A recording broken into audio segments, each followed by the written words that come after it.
তারেক রহমান বাংলাদেশের রাজনীতি থেকে দীর্ঘদিন যাবৎ তিনি দূরে অবস্থান করছেন।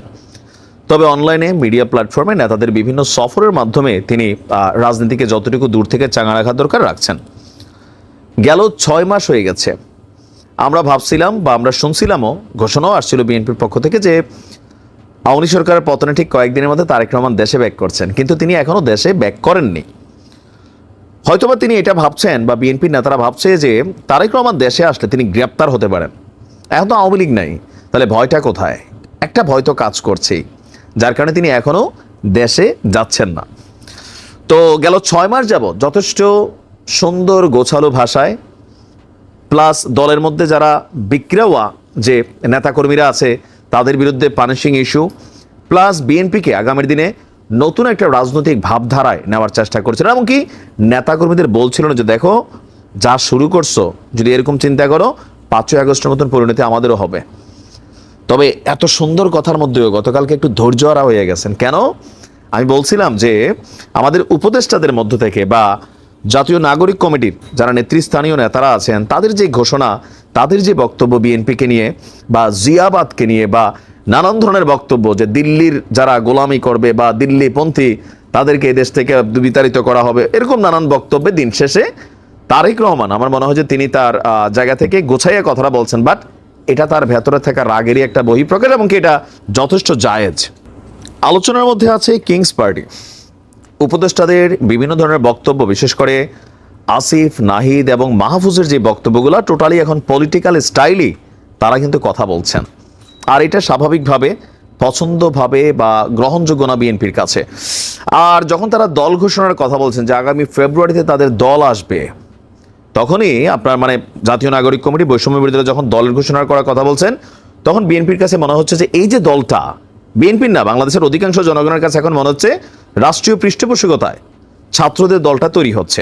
আর সেটা নিয়েই মির্জা ফখরুল ইসলাম বক্তব্য দিয়েছেন, রিজভী সাহেব দিচ্ছেন, কিন্তু এই প্রথমবারের মতন আমার মনে হয় যে তারেক রহমান একটু খোলামেলা কথা বললেন, ঠান্ডা মাথায়, বাট কথাগুলো যথেষ্ট মিনিংফুল। তিনি বলছেন যে নির্বাচন নিয়ে বিতর্ক সৃষ্টি করলে পলাতক ফেসিসদের অবস্থান শক্তিশালী হবে। ভিন্ন রাজনৈতিক দলের প্রতি কটু মন্তব্য, প্রতিহিংসামূলক বক্তব্য, ঝগড়াসুলভ মন্তব্য জনগণের কাছে অনাকাঙ্ক্ষিত। এইসব তর্ক বিতর্কে সময়ের অপচয় হয়। অতীত থেকে বের হয়ে এসে স্বচ্ছ পথে তরুণদের এগিয়ে যেতে হবে।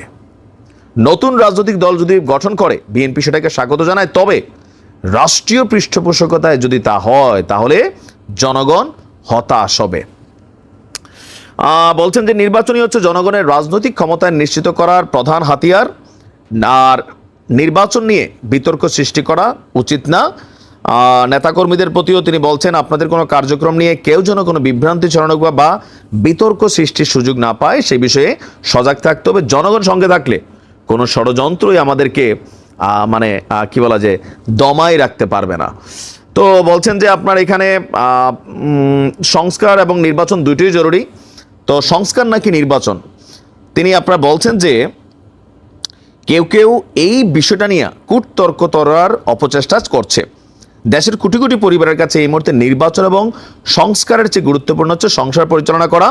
দ্রব্যমূল্যের ঊর্ধ্বগতি, ট্যাক্স, ভ্যাট, এগুলো নিয়ে মানুষ অনেকটা ক্লান্ত। তো এখানে নানান বক্তব্য তিনি যথেষ্ট লম্বা চূড়া বক্তব্য দিচ্ছেন। তবে তরুণদের উদ্দেশ্যে তিনি বলছেন যে দেশের ছাত্র তরুণরা রাষ্ট্রের রাজনীতি এবং রাজনৈতিক ব্যবস্থার প্রতি আগ্রহী, এটি ইতিবাচক দিক।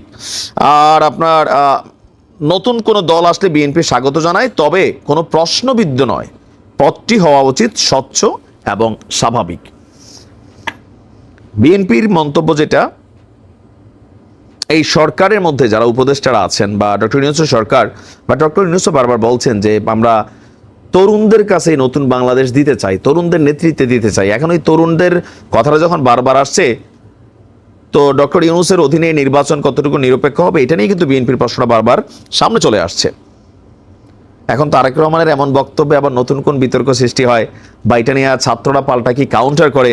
তবে জাতীয় নাগরিক কমিটির কিছু কিছু ছাত্রের যে বক্তব্য, এগুলো বাংলাদেশের জনগণ কোথাও না কোথাও পজিটিভ নিচ্ছে না। যেভাবে আঙ্গুল উঁচে টুচে খাটের তলায় মানে যেভাবে বক্তব্যটা দিচ্ছেন, এই দেশে রাখবো না, এটা করবো না, সেটা করবো না, যদি ছাত্রদল অথবা বিএনপিও ঠিক একই ভাষা ব্যবহার করে তারেক রহমান রাজনীতি করতে করতে বুড়া হয়েছেন, দীর্ঘদিন বিদেশ ছিলেন, সবকিছু বোঝেন। তো তিনি যদি এরকম খালি একটা হুঙ্কার দেন, পরিস্থিতি কিন্তু বদলাই যাবে, রক্তক্ষয়ী সংঘর্ষ হবে। সেই কারণে তিনি যথেষ্ট সুশীল এবং সাবলীল ভাষায় যেটা বোঝানো ওটা বুঝাই দিয়েছে সরকারে, যে ছাত্ররা রাজনৈতিক দল করুক, কিন্তু এটা নিয়ে পৃষ্ঠপোষকতার সুযোগ নেই। দেখা যাক ডক্টর ইউনূস সাহেব বিষয়টা কিভাবে নেয় বা উপদেষ্টারা কিভাবে নেয়।